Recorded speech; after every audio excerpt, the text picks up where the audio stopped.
this video exists. I was actually avoiding it for a couple of reasons. Most notably, the trailer. I think that even people who like this movie will agree that the trailer is really, really bad. Are you sure though? Cause judging by that like to dislike ratio, it seems like people were on board with it when the trailer came out. Personally, it showed me that everything I didn't like in a movie would be in this one, with a super in-your-face attitude. Okay, granted, I'm not really a fan of the super in-your-face attitude that's been played in the animation industry lately, and admittedly, I wasn't a fan of this part of the movie in my initial review, but I've come to appreciate that it kind of fit both the setting and main characters. If you want a movie that's overindulgent in this super in-your-face attitude, just watch anything that's played Wonder Animation the past couple of years. And it didn't really make any arguments of how a transformation into a red panda could actually carry a movie. It seemed like an incredibly light, simple premise. You're saying this like light, simple premises don't fit a full-length movie. Try telling that to the makers of Teen Wolf, or Toy Story, or majority of A24 movies. And the other reason that I didn't want to watch Turning Red at first was because if I did, I knew I'd have to talk about it. Well, yeah, that's what being a reviewer means, doesn't it? It's really cementing itself with the Ghostbusters effect. It's not a movie, it's a political argument. Like Thundercats Roar, High Guardian Spice, or Masters of the Universe Revelation before it. Or She-Ra, or I can keep going on. Okay, literally nobody was calling this movie a political argument. Hell, I doubt anyone was calling any of the shows you mentioned political argument. They just deemed them poor iterations of the prior counterparts. If you're really sick and tired of these shows being political arguments, I bet you'd have a heart attack over whatever anime is crapping out nowadays. So Turning Red stars an Asian Canadian girl named Mai Lee. Mei Lee. May.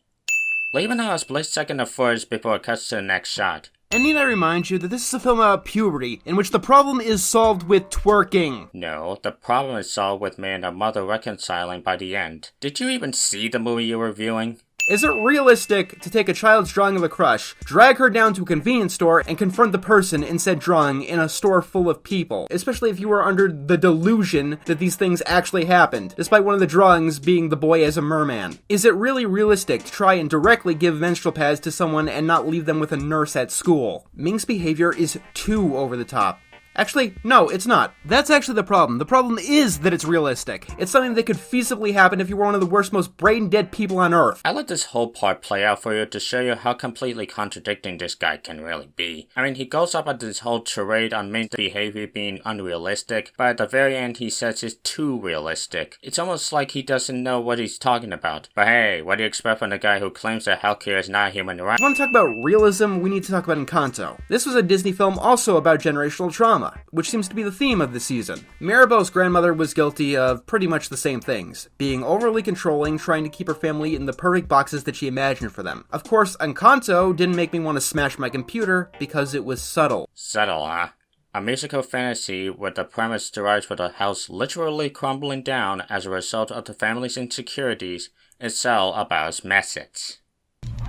Okie dokie. This movie really feels like it was made for the TikTok generation. I mean, it was, obviously. It was released in 2022. But the movie also takes place in 2002. So, it wasn't made for the TikTok generation. It was made for those who grew up in the early 2000s. If it were really made for the TikTok generation, then we would have made dab or something. I hear some of the slang in this film, like the word besties, and while that term did apparently exist way back when, you would not be hearing that in middle school. While I'm not exactly a slang history expert, I did find this definition of the word in Urban Dictionary back in 2004. So, obviously that term was popular enough to get its own definition, so what were you saying again? The movie also overestimates how common cell phone use was among middle schoolers at the time. It wasn't until the mid to late 2000s when cell phones became a common thing in middle schools. No, because by 2002, according to this article from around that time, high-speed internet was starting to rise around the area, so I bet cell phones were being popular around that time. And seeing how director Dominique Shi was a high schooler around that time, I'd expect her to capture the time period correctly.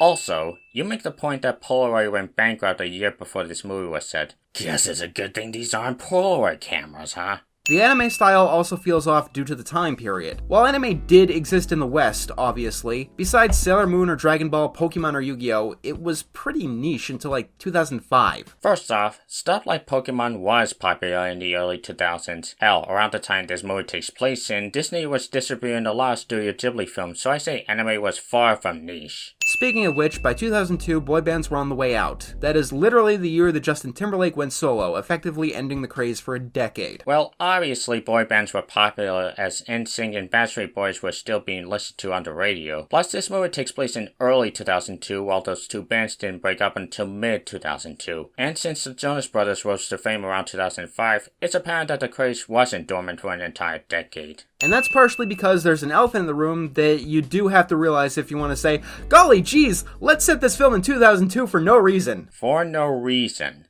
Other than the director grew up around this time and wanted to share her interpretations of her experiences in the film. At this point, you're just pulling these dumbass nitpicks out of your ass at this point, and this is further proven by this next sin. This film takes place less than a year after the September 11th terrorist attacks. I bring this up because it radically altered the culture of the time, in ways that make this movie feel exceptionally ignorant of the time. Okay, MrEnter. Don't think I'm gonna keep on talking about this BS you're pulling, just because everyone else has at this point, including myself. Because, let me be real with you, I don't like Turning Red. I think it's one of the most overrated films I've seen in a long time, and I don't think it deserves the vast praise it's been given. But tell me something. Who cares? Seriously, who was watching this movie and thinking, oh, this movie's pretty good, but do you know what would make it even better? Referencing a tragedy that happened a year before this movie takes place, even though this movie takes place in Canada, and the characters mainly consist of middle schoolers who didn't have a care in the world inspired this event and were more concerned about boy bands and besties and balancing their family life with other stuff. I mean, seriously. How would this movie benefit even the least bit if it had an out-of-nowhere mention of 9/11 that would go against the tone this movie was going for, huh? At this point, you're just making stuff out just for idiotic ways to critique this movie, and that is bad for not just for yourself as a reviewer, but for the people who lost their lives in those attacks. I mean, I can understand not wanting everyone to be so fearful, as that goes against the tone that the movie is trying to establish. Okay, so you are aware that mentioning 9/11 will go against the tone this movie is trying to establish, yet you still complain that this movie doesn't mention 9/11. Is that what you're saying? The moment with Ming, this strange adult standing outside the school with a box.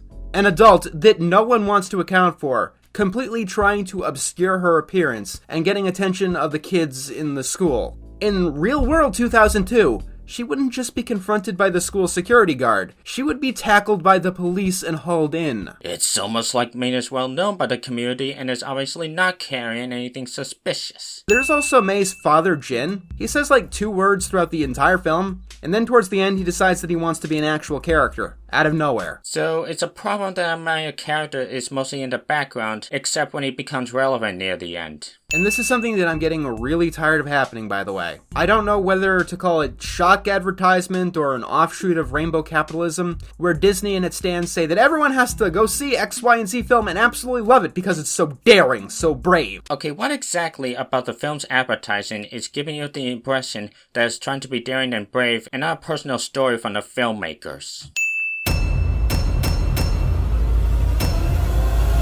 Hold on. You're not going out like that, are you? My panda, my choice, Mom. I was gonna say something along that line. It's complete horror.